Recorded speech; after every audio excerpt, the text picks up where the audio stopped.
Happy International Women's Day. Now, yesterday was International Women's Day, and so I think I'm in the right to wish you a happy International Women's Day. My name is Chioma Agwunobi, and you're welcome to the School of Life. You can call me the status quo disruptor.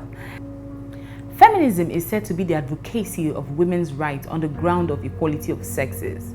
And so, based on that definition, I think I'm a feminist. I call myself a feminist because I find that I always want to speak up for the women. I find that I always want to support a woman-owned business. I find that when I drive into the gas station, naturally I tilt towards the female attendant. When I see a police officer or a traffic warden, or even those women who clean the streets, my heart just opens up and yields to them. So with all of this, I feel I can call myself a feminist. I just love the woman folk. But yesterday I had a bit of conversation and discussions that really got me thinking. And so now I am questioning my feminism. I'm questioning my feminism. Now, usually I would be the one to talk and share and coach and teach. But today also I would need your input because I need you to tell me, am I feminist enough? So now, the reason why I ask if I'm feminist enough is because somewhere deep down inside me, I feel like the whole clamor for women's rights, blah, blah, blah, is overrated. I just shook the table. Or maybe I just took the table off the ground. Now, don't get me wrong. I know that for so many years, in fact, too many years, I saw it happen. I grew up in that traditional African society where the woman is seen like a furniture. She doesn't have a say. She's not to be heard. And even in some cases, she's not to be seen. And so it leads to a lot of abuse. Women are stripped of every essence. Women are stripped of their self-worth. This cry of breaking the glass ceiling, breaking the glass ceiling, breaking the glass ceiling. I feel like the glass ceiling has been broken a long time ago. But the problem now is that the glass ceiling is here in our minds as women.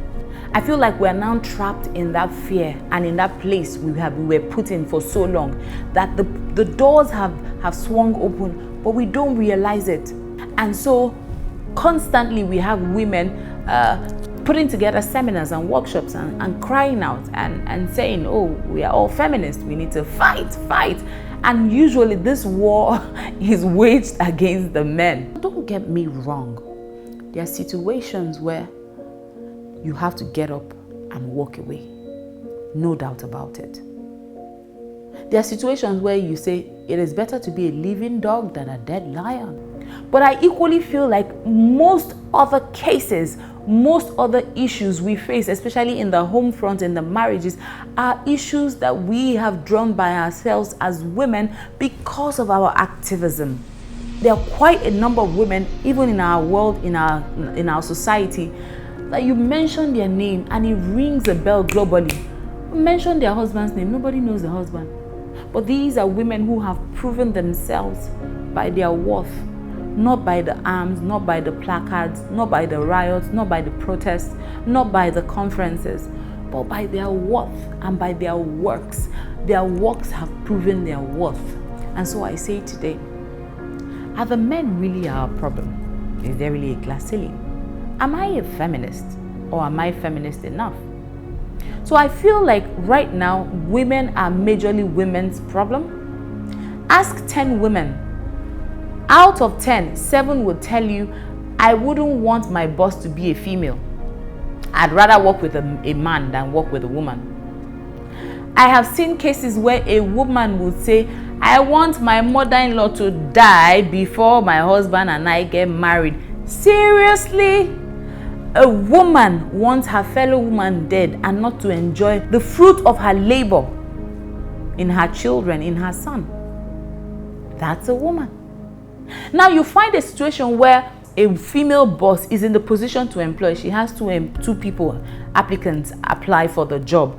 Very qualified man and a very qualified woman. Guess who she will pick? She will pick the very qualified man. She will leave the very qualified woman. Why? Because the man will never have issues of menstrual cramps. Because the man will never have to go on 3 months maternity leave. Because the man will never leave by 4 to go nurse his baby.